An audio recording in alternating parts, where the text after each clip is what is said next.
Hey guys, welcome back to Reignited and what I am calling the poor man's Hellcat build. Yes, this is our twin charge magnum project that we're working on. And the reason I'm calling it that is for a couple of reasons. A lot of people were contacting me and saying, hey, why didn't you just put a Hellcat supercharger on there? It would have been a lot simpler to do. Well, the first reason is because simpler was not the goal of this project. The goal was to really try to push myself and my fabrication skills, see what I was actually capable of doing. But more importantly, the second reason, I cannot afford a Hellcat supercharger. That stuff is very, very expensive. This is what I can afford. I can afford to buy the materials to make stuff myself. That's why I'm calling it the poor man's Hellcat build. In this episode, we're continuing our work on the supercharger intake here. Let's get into it.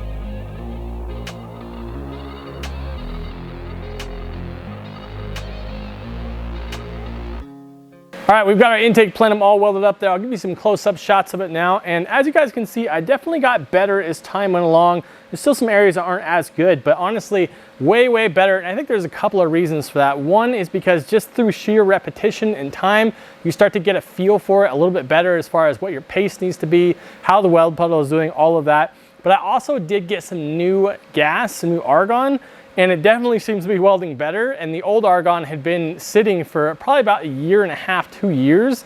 So I don't know if there's something to that or not, but anyway, I can just say that I think it was welding better. But also I was welding thinner material here. I was welding 3/16 to 3/16, so very predictable. And I think it turned out really nice. So I'm really happy with that. Now we get to move on to our intake plates themselves. Now I'm going to weld this intake plenum directly to the intake plates with it bolted to the engine. That way there can be no warpage of the plate whatsoever. That's the plan anyway. But again, for these plates, I have to give a huge shout out to James Long of Boring Research up in Boring, Oregon. He made these plates for me because this is the one thing that I can't do. I don't have any kind of machinist capabilities. So he made these things for me, and unfortunately, I can't screw these things up. These are the only ones that I've got. So I've got to make sure this next part goes exactly right. Now these do need to be modified. As you can see from these photos or from these videos I'll show right now, it sticks out a little bit too long past the edge and it'll be almost impossible to weld the inside of this runner. So I'm gonna go ahead and get this thing all cut down to the proper shape. I'm gonna go ahead and round the edges on it and then smooth it back, and then we'll be ready to weld these plates up.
I can hear the demons call when they do what they do. And now I feel like taking off, find a place with a view. The pain is never gonna stop if it's controlling you. I know that time can heal it all, I just gotta get through. I just gotta get through, I just gotta get through. Cause I feel like taking off, view. The pain is never gonna stop if it's controlling you. I know that time can heal it all, I just gotta get through. Sometimes I feel like all is lost, but I know it's not true. I wanna put up all my walls cause I'm not in the mood, but then I cut myself off from the rest of the room. I know that time can heal it all if you're patient, and soon it can all be worth it, all the searching. Pain is never really permanent, but damn it hurts, man. I could feel all of the turbulence and it's concerning. I've been searching for a purpose, I hope it's worth it.